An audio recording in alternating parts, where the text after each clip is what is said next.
Antes de seguirmos novamente com os Estados Unidos, mais uma coisa que quero trazer à atenção. Durante as duas partes anteriores, eu mostrei 3 pessoas em que todas têm algo em comum. Talvez pensem que é só uma coincidência. Essas pessoas são Karl Marx, George Washington e o Marquês de Lafayette. Vejam agora eles lado a lado e reparem o que eles estão fazendo com a mão direita. Now why are they all hiding their hand like that? What does this hidden hand gesture mean? Does it mean anything at all? Perhaps it's just coincidence. Well, let's take a look at some more portraits of famous personalities from history.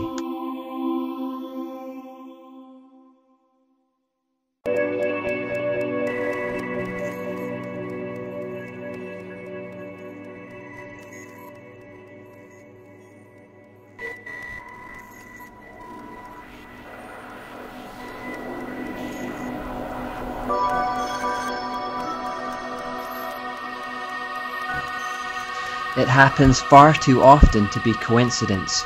This hiding of the hand gesture is actually from the 13th degree of Freemasonry, which is also known as the Royal Arch degree. It is symbolized with the triple Tau. Now this gesture is the sign of the Master of the Second Veil. I won't go into the details of it, but basically what this gesture is doing is signalling to other initiates that they're part of the secret brotherhood and that their actions are inspired by Masonic beliefs.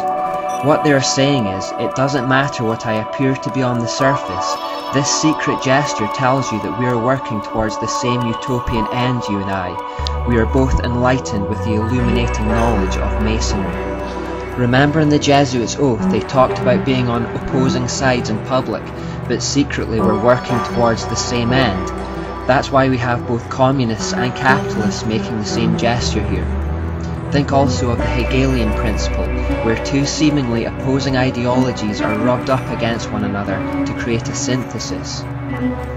What these famous leaders are saying to the initiated is that there is a hidden force or hidden hand guiding the course of history and that they are a part of it. It's that hidden hand that we've been following throughout the whole of this series, so it should come as no surprise to us by now that Satan is still at work in the world.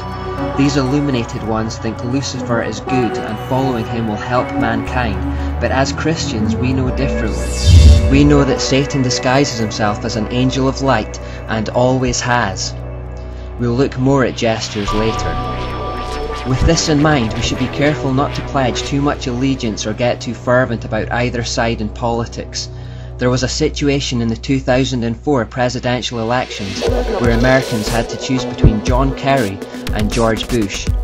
What most didn't know is that although one was Republican and one was a Democrat on the surface, both were members of the Skull and Bones Masonic Society at Yale University. Both being Freemasons, did the American public really have a choice at the polling office, or were they voting for the same ideals dressed in different colours? There's a reason why, no matter who we elect, things always deteriorate in politics. Remember, the Jezebel spirit looks to control men of influence for her own ends, so she will always go for the leaders of nations. That's why we should pray for them.